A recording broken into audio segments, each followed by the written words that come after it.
Why would we do that? Oh my God. Okay, if you guys are done, I would like to get this on the road. Okay, got it. Oh, Kim. Somebody's got a flight in the Kim's morning. getting our show on the road. This has never happened ever. Kim's Okay, drinking go. water. That's why.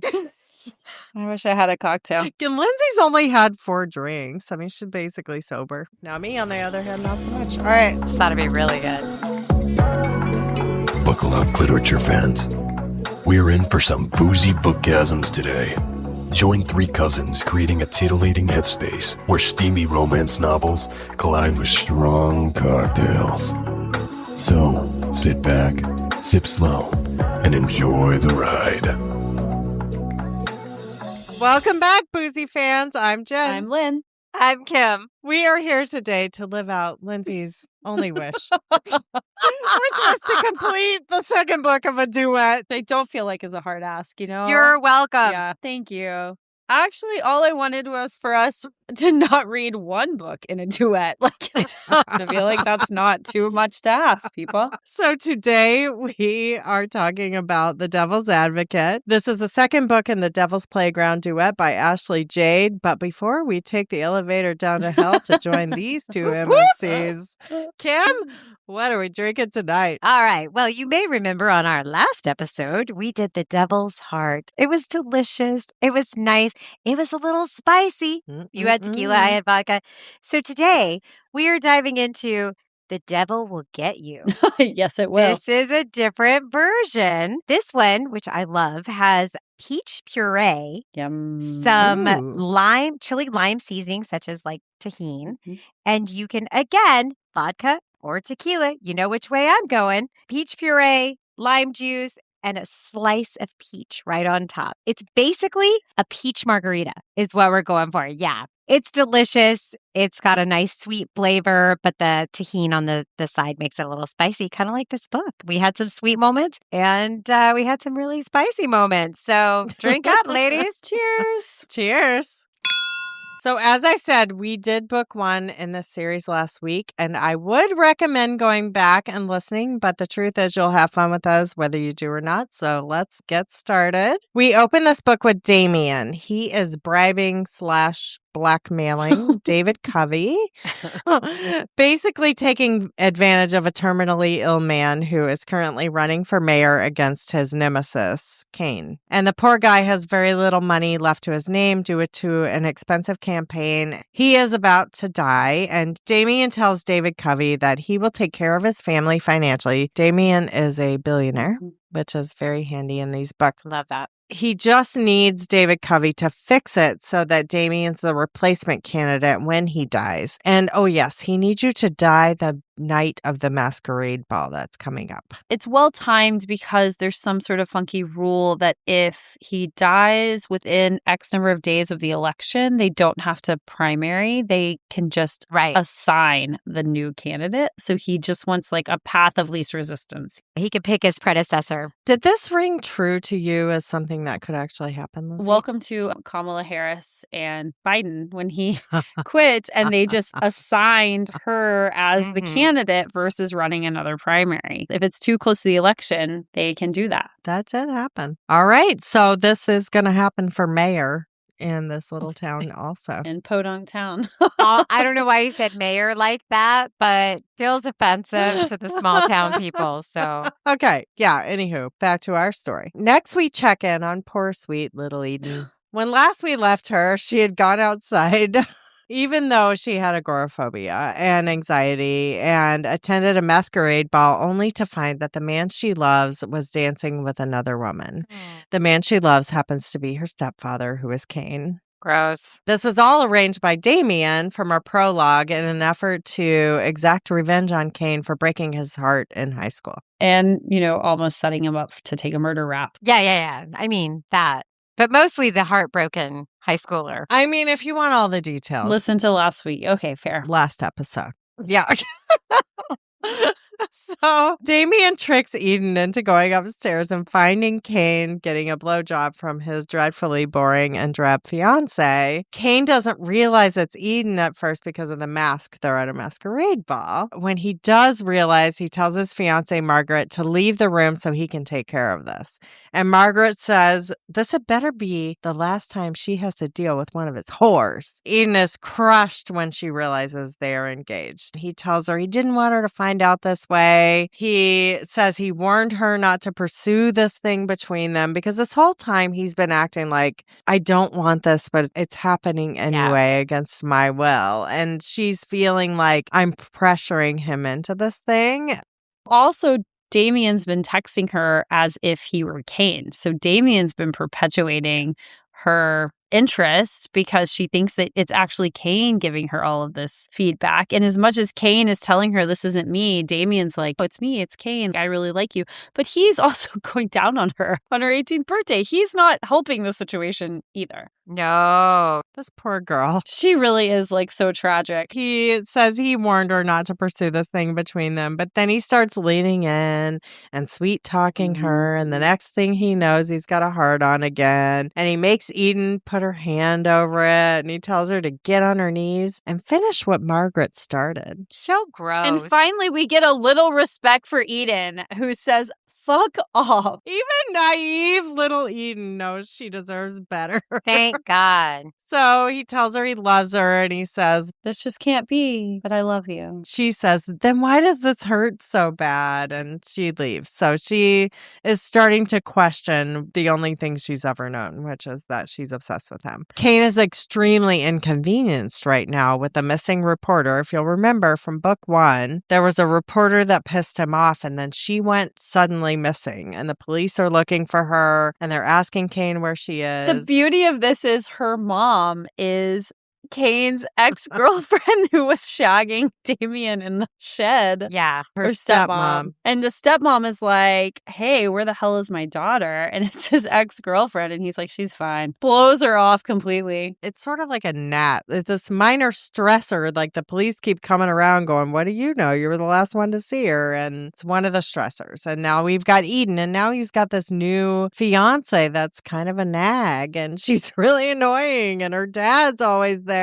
Kind of. Oh my God, she's awful. She really is awful. All he cares about and all he's worried about is how are these things going to affect my campaign? And while he's thinking this over, he jerks off in the bathroom and thinks about how he should really let Eden go because he loves her.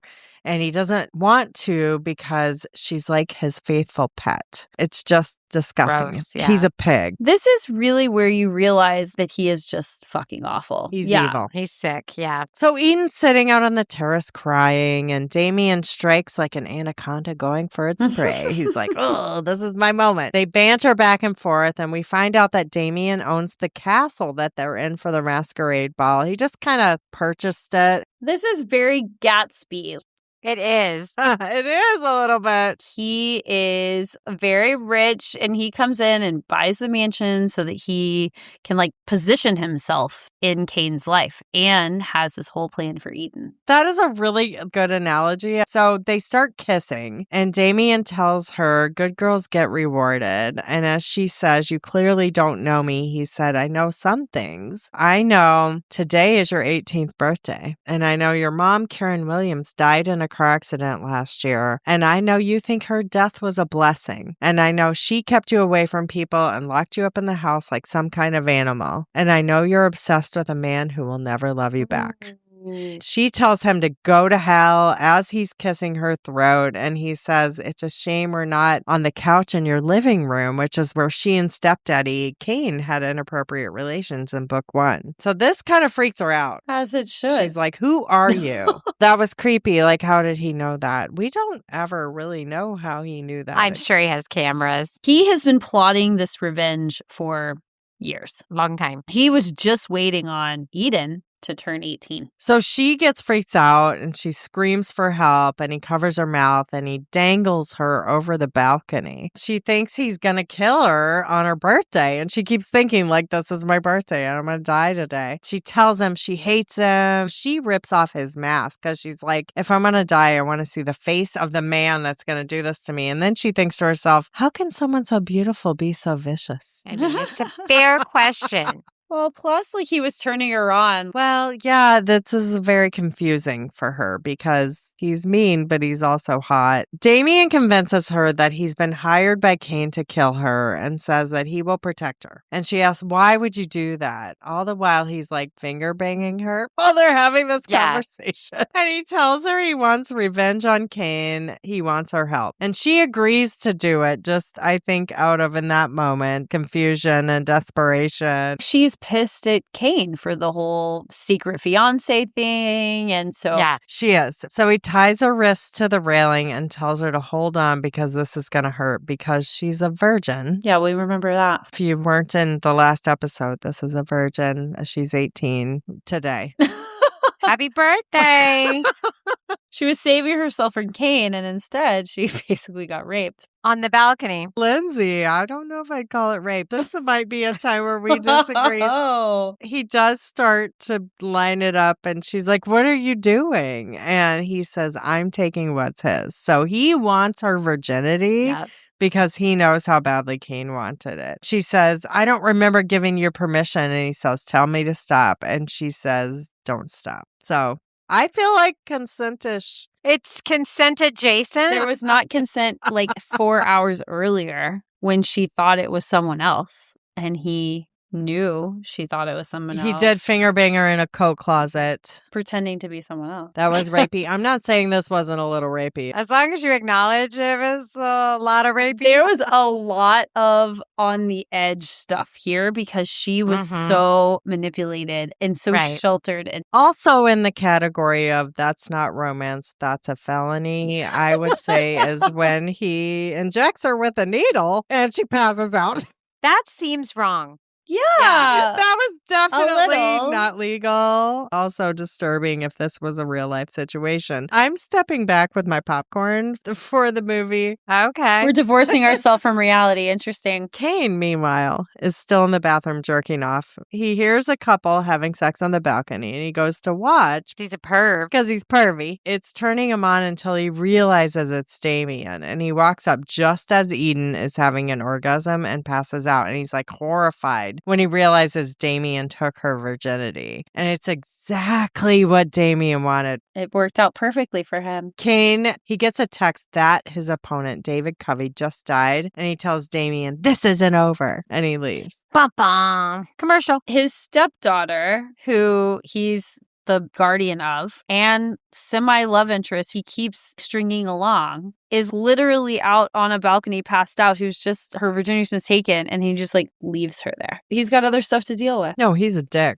Oh, he's awful. Well, his campaign's in jeopardy. Yeah. He gotta go. Yeah, I mean, if we didn't recap this well enough from last episode, this guy's a dick. He fucking sucks. He's a sociopath, I think is where we ended. Yeah, we diagnosed him. Yes. Again.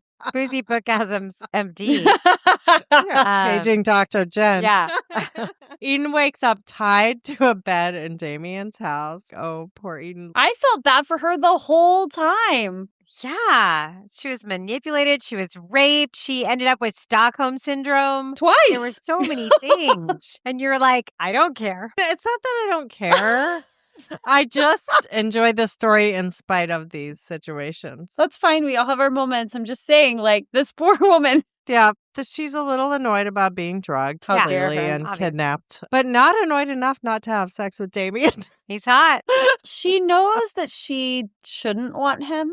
Sure. That's what makes it fun. And she's kind of getting a little of her own back by like doing something she knows Cain's going to be annoyed by. By sleeping with her kidnapper that drugged her. Yeah, and- Stockholm. yeah, But you didn't have a problem with that while it goes. You're right, Lindsay. Like, go Eden. It's not that I didn't have a problem with it, but I was like enjoying the story in spite of the sad part. That's what I'm saying.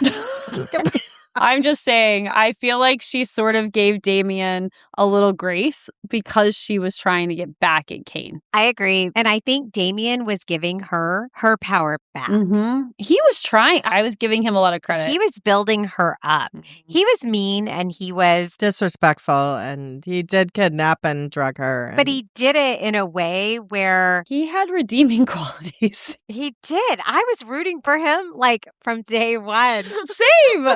Same. I hated Kane a lot. But I liked Damien as much as I hated the way he did this. He had redeeming qualities. Made you want to root for him. I think both of these men were despicable human beings, but I loved the story. I would have totally gone home with Damien. I would have too. I would have been like, tie me up again. Yeah. Yep. Oh, same. I'm here.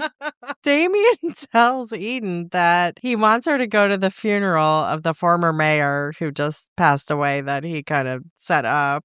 I would like you to kill yourself on December 17th, please. Thank you. Blackmailed him to die. Yeah. But he wants her to go as his date, and her anxiety kicks in, and she's like, I can't do this. Like, you don't understand. I can't do this. We meet the staff at the castle, Jeffrey, who's Damien's loyal servant. Then there's a slutty housemaid who gets dismissed later. Oh, the one that's a jealous. So we head to the former mayor's funeral, and Damien gives Eden a ring and says, oh, by the way, we're engaged now. Okay? Then, of course, they run into Kane, which is the plan the whole time, and Margaret and the governor. And Margaret's being really nasty to her. And Damien says, stop talking about my fiance unless you want to end up in that casket next to David Covey. So hot. I'm here for that. I was so I'm hot. always here for the stand up. Back you up. In spite of himself, it was like, oh, I'm really here to just give it to Kane, but then I can't help myself. I have to protect her. He had a soft spot for her, but he had a soft spot for Mrs. Miller. Damien has a soft spot for people who are mistreated. He had emotion. Mm-hmm. He was not a sociopath. I think he definitely needed some therapy. He felt things. If you didn't, you wouldn't want revenge. Wouldn't care. Right.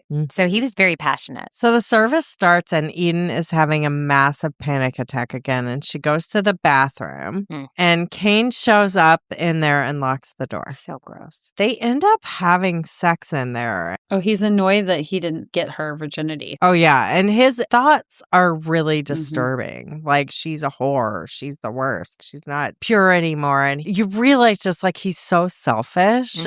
He's gross. He's a pig. He tells her that Damien killed his parents and he's an evil man. And so Eden, she is going to flip back and forth between these men throughout the whole book. Oh, Damien is bad, or oh, Kane's bad, or Damien's bad. And you're on a tilt-a-whirl here with her. That does get exhausting. I didn't feel like she flipped.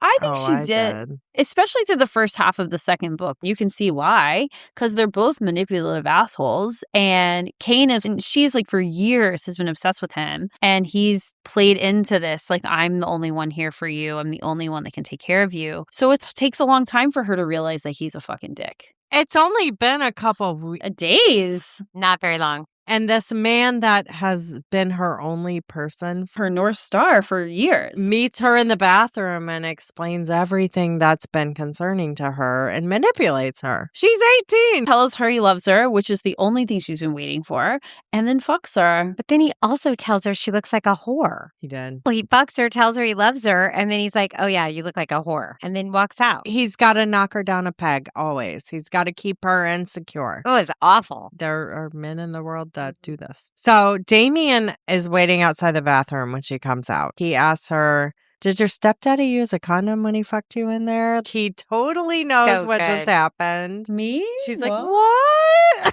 No. He's like, don't mess up the seats in my car. We gotta go. Let's go. They take off. He could tell that Kane was getting in her head. And he's like, I really need to show her what kind of guy he really is. He shows her the medical records from over the years. That was so hard. It was proof that she was being drugged by her mother. So it started with her mother, who basically put her in a catatonic state to just not have to deal with her, which is just so sad. Then more proof, he has a recording, the shrink admitting that he was blackmailed by Kane to make her more agoraphobic and more dependent on him. And he just manipulated her through therapy. Now she's back on team Damien. She's like, oh yeah, Kane is kind of an asshole. Now I'm back on your side. She doesn't know up from down. No. Throughout the book, you see how she does. I think Damien helps her grow a little bit and she gets more self-confidence, but there's always that like little devil in the back of her brain. Should I trust this guy, right? Yeah. And you can see how you would still have these moments of uncertainty. Well, yeah, you were treated horribly as a child. And then once your mom dies, you are dependent on this guy who gets you off of some of the drugs. He lightens the load for the drugs just enough where she's not catatonic anymore, right? He can screw with her. But she's in love with him and he knows it. Now, all of a sudden, she's not catatonic anymore and he saved her. This is her savior. And now she's being told that he wants her dead and he's a bad guy and he did all these things. He's trying to take away this thing that Kane has, which means he has to hurt her. He's breaking the spell. He's struggling with that He is struggling. internally. I feel that's a redeeming quality. She almost has Stockholm Syndrome ×2. Twice. Yeah, both times. Almost. Both guys. So they go to the courthouse to hear the announcement that Damien will be Kane's opponent in the race to the mayor's office. That was so good. And Kane is pissed. Yeah, this goes badly. There's also going to be another stupid masquerade ball. God, there's so many of these. I felt like this was well written, but we could have gotten a little more creative with the balls. But whatever, we're going to have another one. The announcement goes badly, just the way Damien wanted it They're to. very creative with balls. Gives one-liners. There were a lot of balls. There were a lot of balls. They were very creative. So Kane tells Eden to meet him in the bathroom. She shows up and he slaps her across the face. He regrets it immediately. So she's like horrified, like, oh my gosh, this man that I worshipped, he just hurt me. I don't understand. This is the beginning of the end. Even with the medical agree. and everything else, this is when she starts really turning. Yeah, she knows. But he feels like she's still a dumb kid. And he's like, I'm going to manipulate her. I've got all these scars from my own abuse and I'm going to be vulnerable with her. And he takes his shirt off and he's like, look at me, I was abused. And she's trying really hard to fake it with him because she also has revenge goals. Yeah. Yeah, she's disgusted now and realizes what a dick he is. But he aggressively finger bangs her in a way that isn't comfortable for her. She doesn't enjoy it and she just kind of endures it. She needs him to think she's still on his side to perpetuate Damien's revenge goals. That was more rapey to me than the balcony scene. I agree. But Damien shows up and these two get in a punching fight and it's kind of, it's a little tacky. The governor's like, hey, knock it off, whatever. So everybody leaves. So we have a few chapters of Eden and Damien getting to know each other, but he's dark and broody and he's really fighting his feelings on this. He doesn't want to get attached and she's 18 and she's confused. Well, he knows he has an end game, and she isn't supposed to be a part of that. She's not part of the plan, and he's really struggling with, I don't know what to do. Meanwhile, Kane is having sex with the police chief. Male police chief. Male police chief. Yeah, he's a man. For favors. He wanted him to reopen the case of his family's death. And blame it on Damien. He's got that tape recording of Damien saying how he's going to kill his parents. And he's like, hey, I'll let you bang me, but would you mind reopening this cold case and pinning it on my opponent for mayor? Well, and the police chief tries to say no, and then he gets dick stunned. It must be that good. He's dickmatized.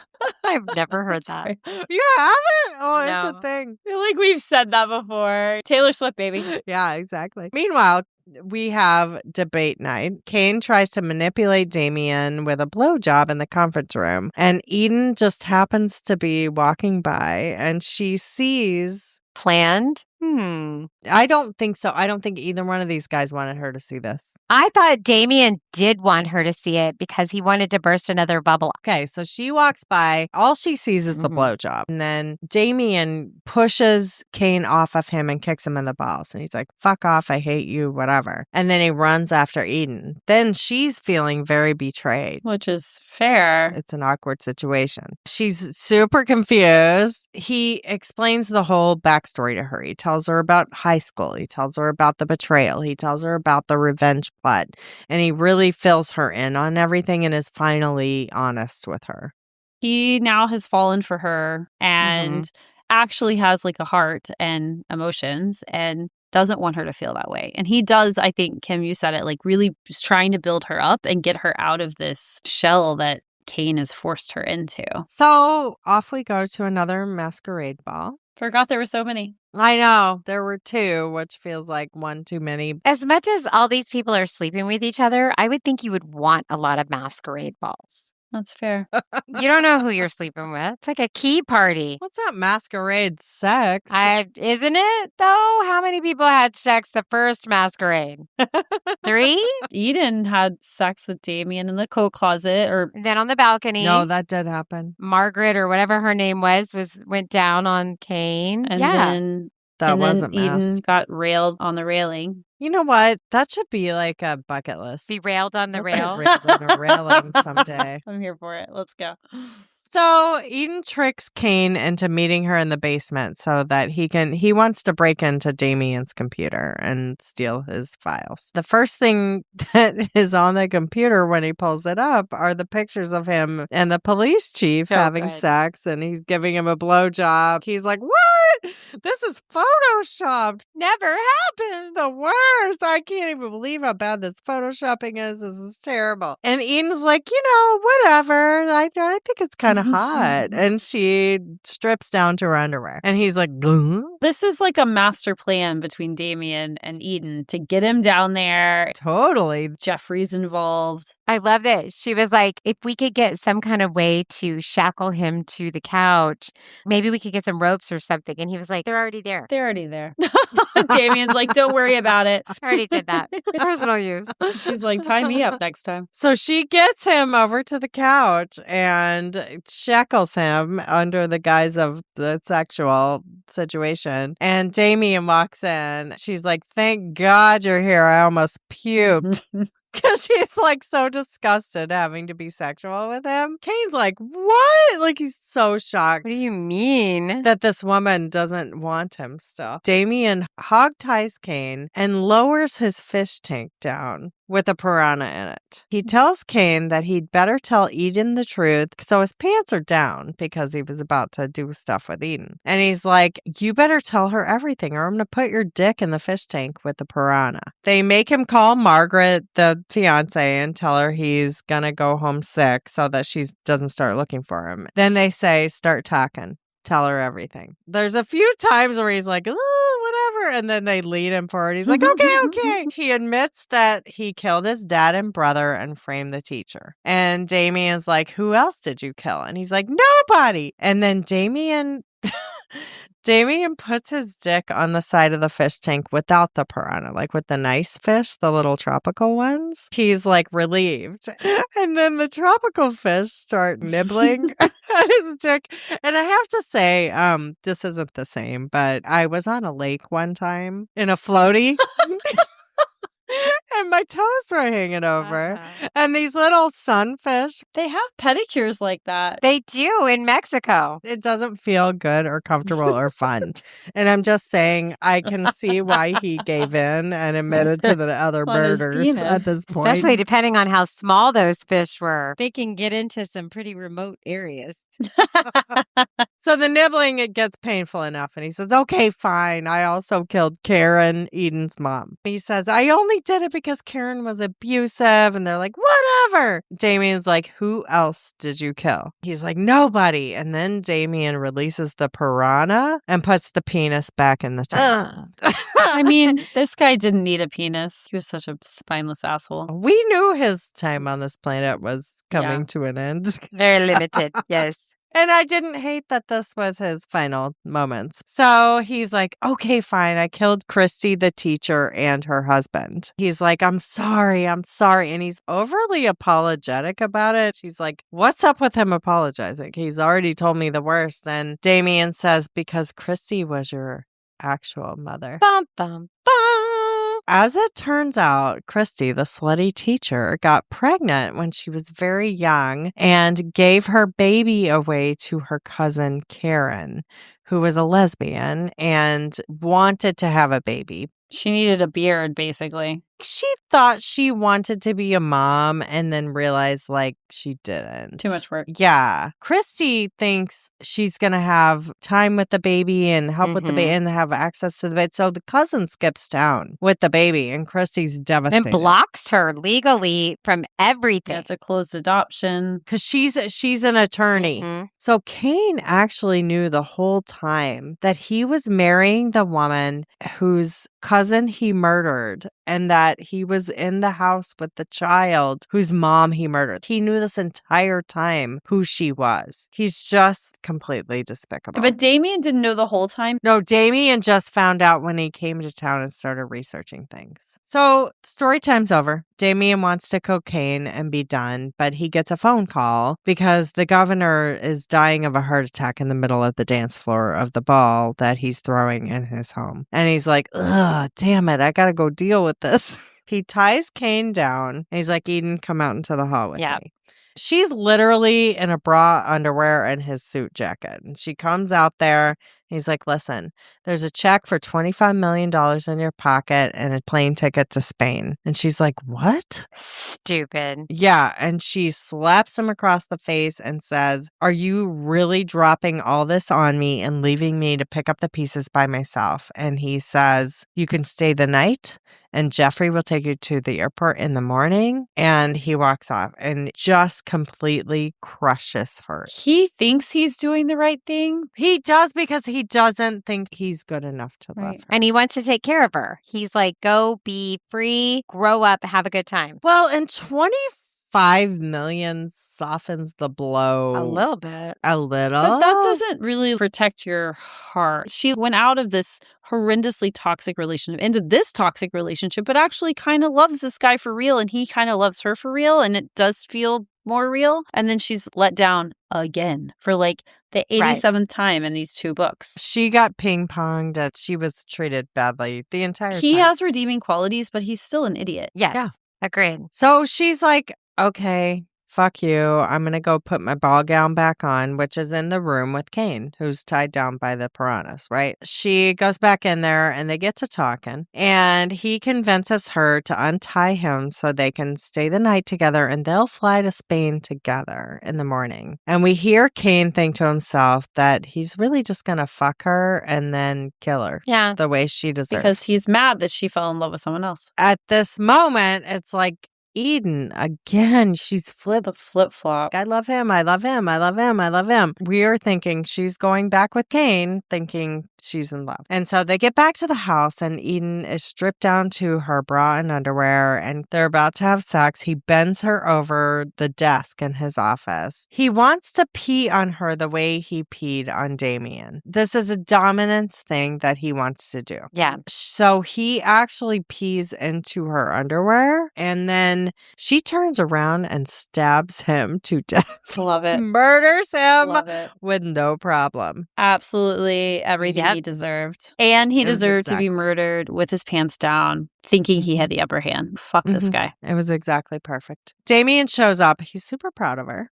Obviously. He kind of says into the ether, she did it, Christy. She killed your murderer. And he's like, proud of her. Yeah. And then he lights the house on fire. And he leaves a bloody knife outside the door with his fingerprints on it on purpose. The bloody knife she killed him with his fingerprints, right, to take the blame. He finds Eden at her mom's gravesite, covered in blood, and he takes her back to his place for a shower and some sex, obviously. Tucks her in. Yeah, tucks her in, gives her some sex. And then the next morning, Eden wakes up and Damien's been arrested. Eden goes to the precinct and basically blackmails the sheriff with photos of Cain giving him a blowjob, and bada bing, bada bang, like Damien's free. She's like, you gotta let him out because actually Cain was the murderer of everyone and you're an idiot. And I have photo proof that you're gay. Which, how handy was that? Those came in handy like 2 or 3 times. Right. Like this guy's got to get better about. Hang on to that. I mean, you hope that he learned his lesson. Probably not, but.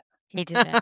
No. So, epilogue, these two ended up getting married. Aww. So cute. They moved somewhere tropical. We see her in a bikini on a balcony, and they're having some kinky sex. The end. I mean, it ended up just being kind of adorable. Beautiful. Love story. I would love to hear our ratings on book 2. And I'd like to start with Lindsay's. What? I just want to do a quick recap of book 1. Lindsay thought it was a 2-star read. So, Lindsay, how did we feel about book 4? Book 2. Book 2. I only read 2 of them. There's 4?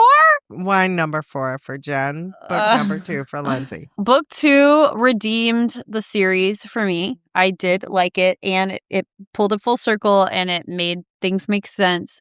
But I was still very frustrated with the whole dynamic of the 2 male characters and the female character. I wanted her to be stronger. I wanted Damien to be less manipulative. But he was manipulative till the end. Like, that's just who he was. But he had redeeming qualities, so that saved him a little bit. I love the fact that we finally realized that Cain was like a fucking dick. Finally. Page 2. For a little bit of the first book, I felt like I couldn't decide on him, but I couldn't decide where the author was going to go, and that made me uncomfortable. So I will give book 2 a 3.5. It's not a huge jump, but I'll take it. No. I'll take Okay. it. Still, this whole book gave me a lot of anxiety. Kim. I actually upped my score on this one because Wow. I gave it a 5-star because 5? Oh, man. I know. Maybe it was the moon in retro or something. I don't know, but I loved it from the get-go. I was down for the first one. I was ready for the second one immediately, and I was just all in. I was rooting for Damien from day one. Oh, really? Didn't matter how gross he was. I felt like he was the good guy out of all of the bad guys. No, totally. He was the least bad out of all the bad. He was like not even really a bad guy. He had No. some bad characteristics. He certainly had vengeance and like traumas. He wasn't a killer. He wasn't a bad human. He treated all of the women, even though he may have been dominant, he treated them all with respect. Mhm. 100%. I mean, there were some dominant moments where he was like, no, you're doing this. But if she would have said no, he would have stopped. He may have still drugged her. I was going to say that there were some moments. The drugging needed to happen to get her quietly where he needed her to go. Not to abuse her, but to relocate her. Right. Which justifies it, I'm sure. Yeah. Thank you, Kim.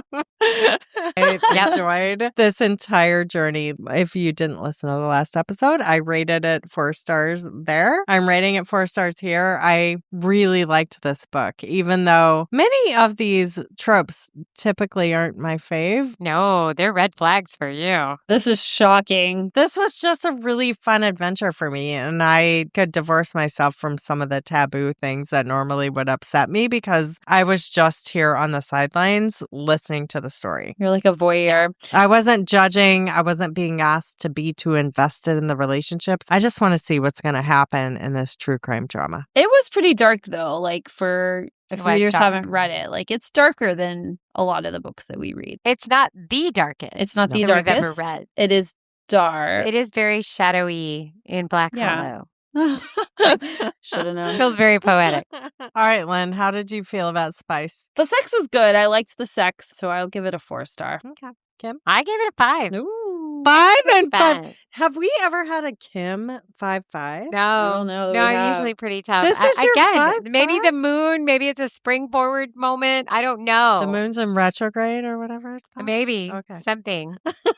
You were just in the right frame of It's Nice. a mind. leap year. I don't know what's I'll happening. leave you. One day we're going to figure out like some sort of definitions because it definitely depends on where we are in our own headspace, when we Yes. read it, how we read it, right? Like whether we vote on it. Yep. Like you could ask me in 3 more weeks and I'll totally change my mind. We need some data points. I'm actually surprised you didn't like this more, Lynn, especially because I am too. we did a duet just for you and it wasn't like your fave. Just so- because it's a duet doesn't mean I'm going to like it. It's not even a duet. Why isn't this a duet? It's 2 books. First book was a prelude. It's not Okay. even a real book. Okay. It's a book. That's what it is. A faux book. It's a book. I gave it 3.5 on Spice. It was spicy and there was enough of it and it was well written. I enjoyed this journey very much. So thank you, everyone. And I hope you enjoyed our first duet. Or we're not calling it a duet. What are we calling it? There was a prelude and then Our a book. first prelude plus book. I hope you enjoyed it. 2-part episode. That's what we'll call it. Thank you so much for joining us. Please go out to boozybookgasms.com to check out our reading list, cocktail recipes, and episodes of the show. You can find us on TikTok, Facebook, Instagram, and YouTube. And until we meet again, happy reading. Happy reading. Bye. Thanks for tuning in. We hope today's episode was the climax of your day, leaving you breathless and wanting more. Until next time, remember to indulge in the pleasures of life and to keep the passion alive. You can find more tantalizing episodes at boozybookgasms.com. Enjoy the ride, and we'll see you soon.